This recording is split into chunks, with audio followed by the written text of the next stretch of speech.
손병희의 나란히 가지 않아도.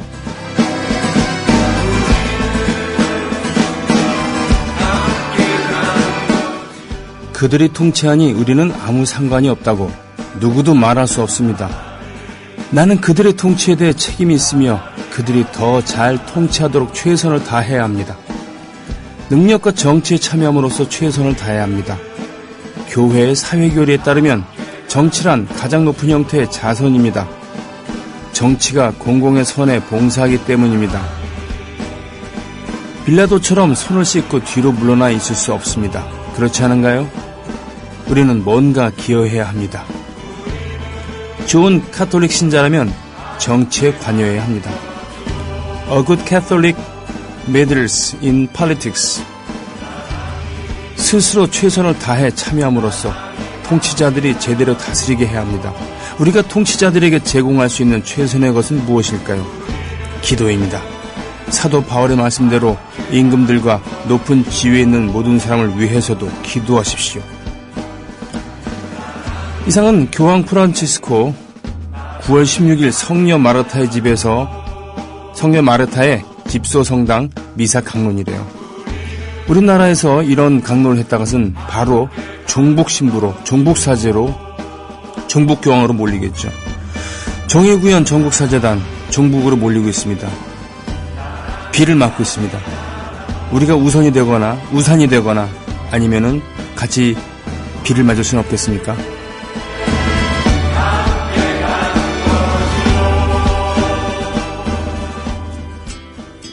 Raindrops are falling on my head, and just like the guy whose feet are too big for his bed, nothing seems to fit.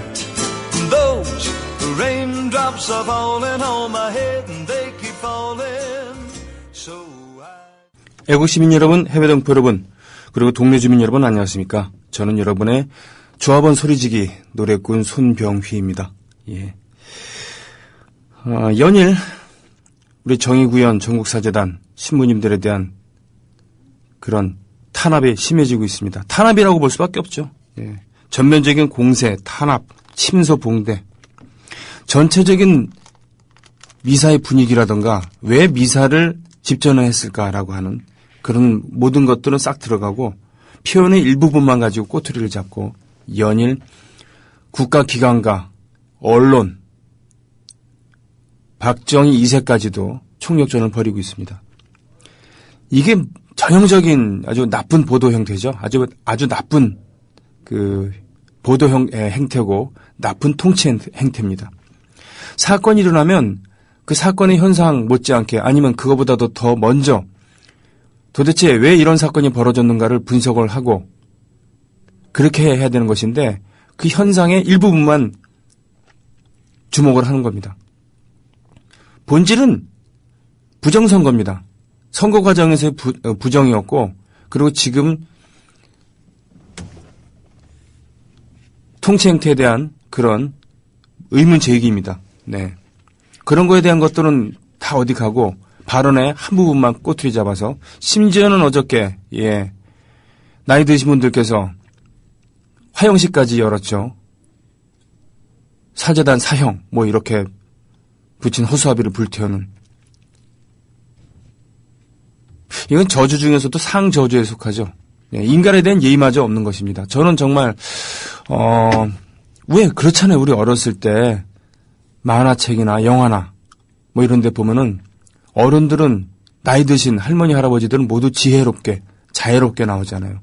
포용력이 있고 지식도 높지만 지혜롭기 때문에 여간에서 화를 내지 않고 품어주고 다독거리고 그렇죠. 서로 싸우면 얘야 그러면 안 된다 이러면서 얘기를 들어주면서도 결국은 서로가 이익이 되게 주선도 해주고 말이에요. 근데 그게 아닌가 봐요. 정말. 그렇게 아닐 수도 있다라는 것은 사람이 나이를 잘못 먹으면 자기만이 옳다 또는 어떤 젊은 날의 보상심리 뭔가 빼앗긴 거에 대한 보상심리를 폭력적인 말과 폭력적인 행동으로 보상받으려고 하는. 왜냐하면 젊은 날에 대해서 심각하게 반성을 하다 보면은 자기가 잘못 살은 것 같은 느낌이 드니까 그것을 인정할 수 없는 것이죠. 그렇기 때문에 정말 순수한 마음으로 가족을 위해 또는 자기 자신을 위해 또는 정말로 국가를 위해 공산주의를 막기 위해 등등등 이유를 들어서 베트남 가서 싸우고 왔습니다만 그것은 이미 미국에서도 잘못된 전쟁이었다라고 판단한 거 아니겠습니까? 거기서 정말 드라이하게 얘기하면은 우리는 용병이었습니다. 용고로 갔었는데 그것을 자유를 위한 투쟁이었다. 반공과 맞선 자유의 전사다. 라고만 자기 자신을 규정짓고 절대로 양민학살은 없었다. 라고 강변한다면 이것을 어떻게 믿어야 하겠습니까?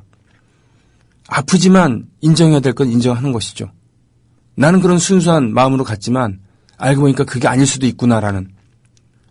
베트남 보트 피플, 남베트남에 부패했던 그런 권력, 그런 분들의 입장만 아니라, 처지가 아니라 남북 베트남 모두, 민중 모두, 그리고 지금 통일된 베트남의 민중들, 또 미국의 당국자와 미국의 정치가와 미국의 군인들, 젊은이들, 이런 사람들까지, 이런 사람들의 처지와 그런 생각까지 다 고려를 해야 되는 거 아니겠습니까? 그렇죠? 근데 그걸 인정하기 싫으니까 폭력이 나오는 것이죠. 분명히, 그래, 우리나라의 고엽제 전후의 여러 어르신들, 박정희 1세 때, 전두환 때, 철저히 외면했습니다, 여러분들을. 그러나 여러분들이 얼마나 고생했는지를, 고통에 몸부림쳤는지를, 얼마나 큰 희생을 치렀는가를 조명을 하고, 여러분들을 위해서 보상법안을 추진하고, 많이 뒤늦었지만 그래도 나라에서 할 수 있는 것은, 하게 한 것은 바로 민주화의 성과입니다.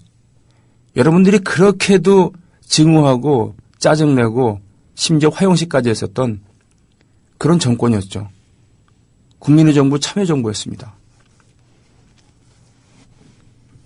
여러분들을 자유의 투사로 한껏 치켜세우고 돈벌이의 수단으로 써먹은 다음에 남은 나라 내버려둔 것은 여러분들이 그렇게도 지지하고 따르려고 했었던 박정희 1세와 그 후배들입니다.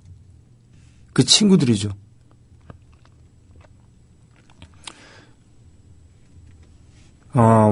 사실 방송 오프닝도 그렇고, 12시 15분부터 1시 54분 50초까지 가야 되기 때문에 처음엔 좀 가볍게 가기 위해서 노력을 좀 하는 편입니다만, 그리고 곧 죽어도 음악 방송이잖아요. 그런데, 저도 사람이기 때문에 도저히 참을 수 없는 그런 부분들이 있습니다. 더군다나, 그렇죠. 어젯밤인가요? 우리 주월 초대 사령관이었던 최명신 예비역 중장의 부음을 들으니까 더더욱 답답한 마음이 있습니다. 이분에 대해서는 제가 그분들의 측근, 그 시대에 같이 살았던 분들만큼 많이 알지는 않겠지만 저도 군인의 아들이고 또 아버지께서 월남전을 다녀왔고 그래서 관심이 좀 있습니다. 그래서 저도 좀 드리고 싶은 말씀이 있고 여러분들의 의견을 듣고 싶은 부분도 있고 그래요. 음악을 듣고 와서 그러고 한번 볼까요? 어떤 음악들이 아주 밴드 이름 죽인다. 예, 이런 얘기를 하고 있는 와중에 뜨거운 감자라고 하는 밴드의 음악 신청이 왔군요. 예, 듣습니다. 생각.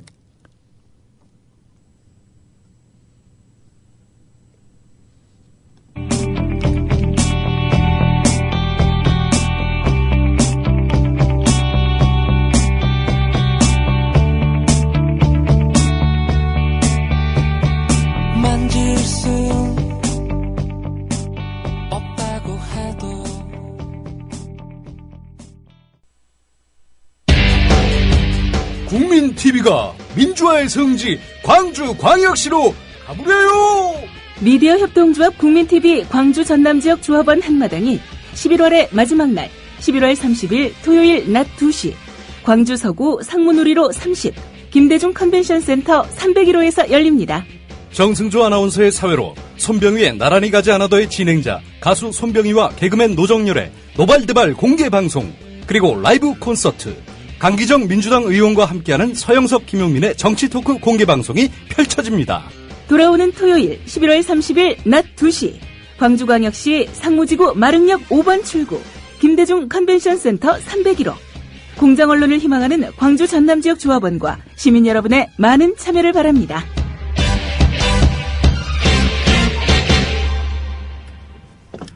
들으셨죠? 예, 광주 갑니다. 광주. 저희들은 오전 8시 30분에 버스를 타고 여기서 가기로 했습니다. 지지난주 부산에는 버스를 대절해서 갔다 왔죠? 저는 뭐 안 갔습니다. 못 갔습니다만. 지난주에는 각자가 KTX를 타고 모였어요. 근데 보니까 일정 정도 인원 이상이 되면은 비용도 버스로 가는 게 덜 들고 어떤 번거로움이 덜 하다라는 이런 의견이 있어갖고 아마 그날 방송 요원들뿐 아니라 조합원들 중에서도 같이 가실 분들은 같이 가지 않을까 싶습니다. 8시 30분. 행사가 오후 2시라고 하죠. 광주에서. 이번엔 1타 2피입니다. 일석이조죠. 뭐 이런 얘기를 해야 되나? 원래 가수가 노래를 부르고 그리고 최동석 우리 경영 담당 이사 상임이사님의 협동조합에 대해서 이야기하는 그런 시간 하고 그 다음에 이제 공개 방송을 하는데 이번에는 가수랑 공개 방송 출연진이 겹칩니다. 바로 저죠. 네. 그래서 제작비도 절감하고 뭐 제가 좀만 더 발품 하면 되는 거죠. 공개 방송에서 노정열 씨의 그런 시원시원한 노발대발 뿐 아니라 뭔가 재밌는 순서도 좀 해야 되는데 그래서 생각하고 있습니다. 정열 씨도 어떤 보관이 있겠죠. 뭐 서로 알아서들 하겠지라고 하는 믿음이 있기 때문에 그렇게 스트레스를 받고 있지 않습니다만 그래도 모처럼 광주에서 여러분들과 이렇게 무선을 통해서 듣는 게 아니라 오디오를 통해서만 듣는 게 아니라 비디오도 이렇게 보여드려야 되니까 더 재미있게 할 수 있게 준비하겠습니다. 기대 많이 하고 있습니다. 네. 최명신 장군 중장이죠. 예비역 중장. 이분은 원래 1926년생 북한에서 선생님을 하던 분이었는데 남쪽으로 내려오셨죠. 공산주의에 대한 그러니까 북한 정권에 대한 불만이 있었던 겁니다. 정권이랑 안 맞았던 것이죠. 그것이 투철한 반공 정신에 의한 것이게 됐던 아니면은 뭐 집안에 탄압이 들어오게 됐던 아니면 사상적인 어떤 압박이 될 수 있었던 일단은 안 맞는 겁니다. 네. 북한에서는 배신자겠죠. 그러나 남한에서는 의거 월남하신 분이 된 겁니다. 그런 것처럼 남한에서 북한으로 갔던 분들은 남쪽에서는 배신자이자 월북자이자 네, 공산주의자라고 할 수 있겠지만 북쪽에서는 의거 월북하신 분이고 미제국주의와 무슨 어쩌고저쩌고 정권에 반대하는 애국지사일 수도 있는 겁니다.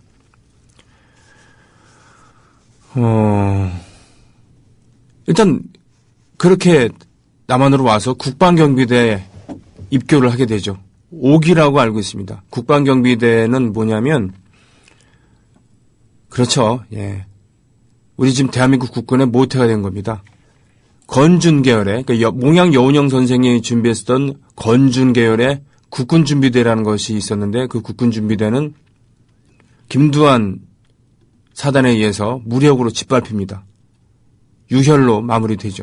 마무리되면서 해산당하게 됩니다. 강제로.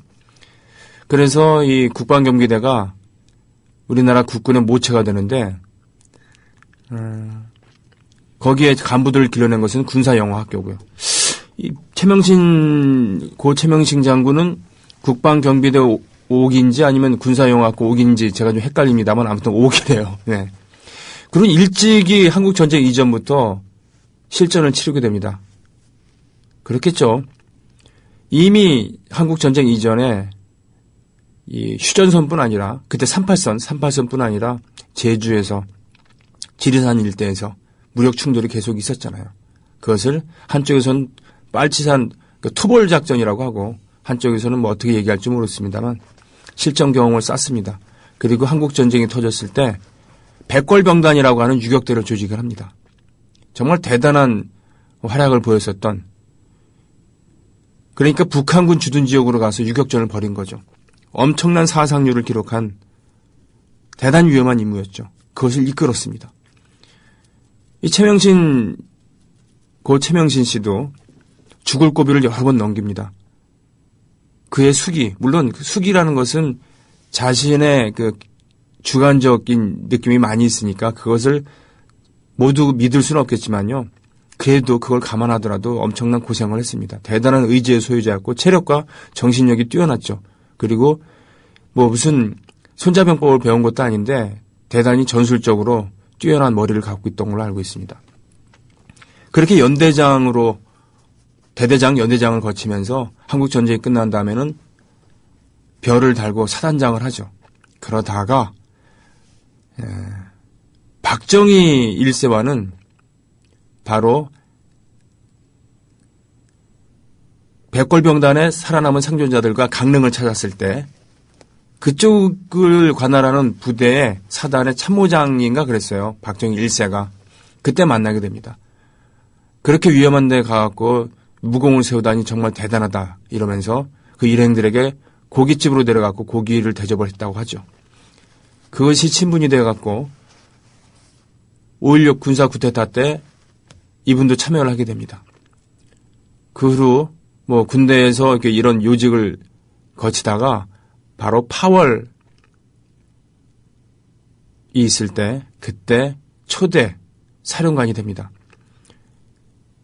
이 최명신 그 당시 소장이었을 텐데 명호부대 사령관 겸 파월 뭐 사령관인데 가서 딱 훑어보니까 아 이거는 미국이 지는 전쟁이다라는 것을 간파했다고 합니다. 대단한 신문이죠. 그래서 최대한 아군의 피해를 줄이고 신뢰를 취득하겠다라는 그런 전략을 세운다고 합니다. 그래서 미군처럼 커다란 기지를 만들어 놓고 거기서 있으면서 의심이 되는 곳에 대대적인 수색과 공격을 하는 그런 방식이 아니라 중대 규모의 작은 전술기지를 짜고 주민들과 그런 베트콩 또는 월맹 정규군과 괴리시키는 그런 작전을 쓴다고 합니다. 해병청년부대의 최대의 전과였었던 짜핀동 전투라고 하는 그런 전투에서 역시 중대 전술기지의 우수함을 선보였고요. 그것은 베트남 전쟁사에도 남아있는 빛나는 승리라고 합니다. 미국이나 또 한국의 대한민국의 그 군인들로서는 정말 대단한 대첩이었죠. 그리고 병사들과 장교들에게 아예 대놓고 규격을 정해줍니다. 나무로 이렇게 짜갖고 꽉을 짜갖고 그 안에 가지고 갈 수 있는 만큼은 가져가라. 이걸 갖고 귀국을 하게 해주마 라는 거였죠. 배 타고 귀국할 때 그래서 모두들 계급에 맞는 규모로 공산품들 있잖아요. 거기. 그런 걸 갖고 오게 합니다. 저희 아버지도 귀국하실 때 그래서 커다란 괴짝으로 2개 갖고 오셨는데 그 안에 TV, 오디오 등의 그 전자제품뿐 아니라 건포도, 건사과, 초콜릿, 우유 같은 분말 우유 같은 제가 참전 먹어보지 못했던 그런 것을 그때 제 나이가 4살인가 5살인가 그랬는데 그 맛이 너무 강렬해서 10년 후에 아주 몇 년 뒤에 그걸 다시 먹어봤을 때도 기억할 정도였습니다. 그랬었죠. 미군 작전 지시를 받아야 되는 미군의 장성들과 언성을 높이면서 싸우면서 권리를 지키기도 하고 특히 중대 전술기지 요구할 때는 반대가 심했다고 하거든요. 그러나 그것을 관철시키면서 결국은 우리나라 병사들에게는 그리고 대한민국의 국익을 위해서는 정말 훌륭한 선택을 했던 겁니다. 그러나 이분도 생전에 베트남 양민학살이라든가 이런 것에 대해서는 언급을 하지 않으셨거나 아니면 부정을 하셨다고 하죠. 그도 어쩔 수 없는 60년대, 70년대의 그런 군인이었던 겁니다. 하지만 이분이 훌륭하신 점이 하나 있습니다. 바로 유신을 반대했던 것이죠. 유신을 반대했습니다. 그전까지 정말 믿음직한 박정희 1세의 부하였고 파트너였는데 말이죠. 그래서 박정희 1세에 의해서 강제로 전역을 당하게 됩니다. 옷을 벗깁니다. 그렇기 때문에 별 3개까지밖에 못 올라간 거예요. 그만한 경력과 그만한 친분과 그만한 공적이면은 당연히 대장까지 했어야 되는 겁니다. 대장 못 달고 별 3개, 예, 그러고선 외교관으로 여기저기 다녔다고 합니다. 그래요. 그땐 참 이상한 때여서, 박정희 1세 때는 참 이상한 때여서 직업 외교관이 외교관을 한 게 아니라, 대사를 한 게 아니라 군인 출신들이 이렇게 많이들 했습니다. 백선엽도 그랬습니다. 네. 이분도 그랬고요. 그 외에 많은 별들이 그랬습니다. 좀 이해가 안 가시죠? 네. 물론 전쟁은 가장 강력한 외교다라고 얘기를 합니다만 저는 좀 이해가 좀 안 돼요. 그래야 외교가 제대로 됐을까? 하여튼 그랬어요. 네. 그런 분이 돌아가신 겁니다. 말년에는 그렇죠. 대부분의 60년대, 70년대, 50년대 그런 장성 출신들이 그랬듯이 우리가 봤을 때는 좀 너무 보수적인 측면이 강했던 것이죠. 아쉽죠. 아쉽습니다. 그러나 그것을 떨치고 객관적으로 보면서 우리 군이 잘했던 것, 못했던 것 이런 것을 냉철하게 판단할 수 있는 그런 분들이 얼마나 되겠습니까? 어떤 경우에는 자신의 젊은 날을 송두리째 부정해야 될지도 모르는 그런 것을 할 수 있는 용기 있는 사람은 정말 드문 것이죠. 예. 말이 너무 길었다고 옆에 있는 정승주 아나운서께서 이 시간에 가입해 주신 조합원을 방송해야 되는 거 아니냐라고 저한테 제지를 하셨습니다. 하루하루 새롭게님, 새로 오셨습니다. 사는 곳을 밝혀주시지 않으셨어요. 반갑습니다.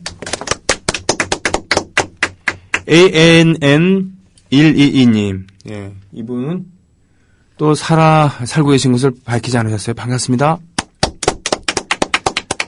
경기 안산시 단원구 와동에서 국민이 행복한 나라 님께서도 오셨습니다.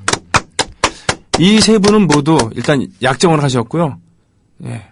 하여튼 기다리겠습니다. 고맙습니다. 게시판 가볼게요. 오늘 저 박강수 씨 오시는 날이죠. 한기총 박찬신 신부 사제 자격 박탈하라. 참. 박창신 신부님은 장애인입니다. 어떻게 그렇게 됐냐고요? 1980년 광주 때, 그때 그 호남 지역에 어느 성당의 주임 신부로 계셨는데 정면으로 신군부의 만행을 비판합니다. 죽음을 각오하지 않으면 안 되는 대단한 용기 있는 행동이었죠. 당연히 고초를 겪게 되십니다. 장애인이 되실 만큼 모진 고문을 받게 되신 분이죠. 이때 한기총의 주축을 이룬 여러분들 뭐하고 계셨습니까? 맨날 예수를 파는데요. 괄호 열고 주, 가로 닫고 예수. 주 예수가 아니라 주식회사 예수 같은데 예수님이었다면 1980년 5월 달에 어떻게 하셨겠습니까? 그걸 기준에 두고 한 번이라도 생각해 보셨습니까? 그때 예수님이 살아계셨으면 진화군의 편에 섰을까요?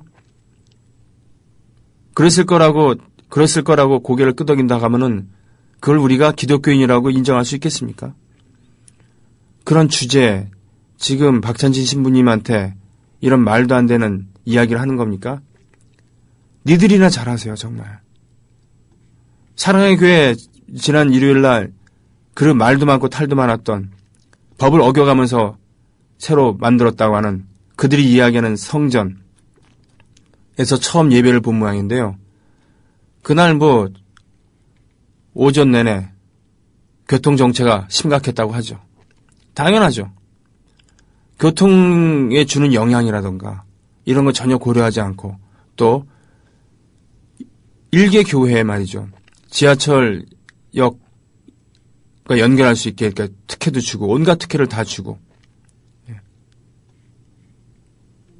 공과사는 구별해야죠. 정치와 종교도 구별해야 되는 겁니다. 근데 다른 종교에 대해서는 그렇게 바락바락 거품을 물고서 대들고 공적인 영역에서 그런 것을 세레모니를 가지려고 그러면은 반대하면서 왜 니네들만 특혜를 얻으려고 하는 겁니까? 왜 그것이 정당하다고 얘기하는 겁니까? 그런 주제에 뭐예요, 지금? 프란체스코 성하라고 하죠. 성하, 교황. 이분이 말씀하신 것은 지금 한기총 성명에 따르면 이런 분들이 보면 완벽한 종북이에요. 예. 하지만 한기총 여러분들, 당신들이 정치에 대해서 정치는 정치인들에게 맡겨라 그래 놓고서 하는 당신들의 행위 자체가 가장 정치적인, 그것도 아주 비열하고 저열한 정치행위라는 거 모르십니까? 박창진 신부님의 강론 모두에 제가 동의하지 않습니다. 만약에 옆에 있었고 토론을 하게 된다 그러면 제가 의문을 표하거나 아니면 반대한다라고 손을 들었을 대목들이 있습니다. 그러나 그 몇몇 표현을 가지고 이분의 사제복을 벗겨야 한다느니라고 하는 그런 주제 넘은 이야기는 적어도 당신들이 얘기할 게 아닙니다. 더군다나 이런 것을 받아 안고서는 국론 분열 용납하지 않겠다라고 하는 박정희 2세. 그 숱한 부정선거라든가 국정의 난맥상, 인사의 불균형, 비리 이런 거에 대해서는 이런 반구 얘기도 없다가 여야가 알아서 합의하면 얘기해 주겠다라고 하는 제왕적인 태도를 보이다가 기회는 있다다 그러고서는 국론 분열 용납하지 않겠다? 그것은 바로 어젯밤에 돌아가신 최명신 장군조차도 용납하지 않을 그런 행위입니다. 유신에 반대하셨잖아요, 그분은. 네. 목숨을 걸고 그가 지키려고 했었던 그런 자유와 민주는 유신과는 동떨어져 있다는 것. 아, 그래도 말이 길어졌군요. 그죠? 예. 좀 참고요. 예. 사랑보다 깊은 상처 이 노래는 강수 씨와 듀엣을 하기에는 조금 벅찬 그런 노래입니다. 무엇보다도 제가 이 노래를 연습을 해본 적이 없어갖고요. 박정현의 노래 일단 듣습니다.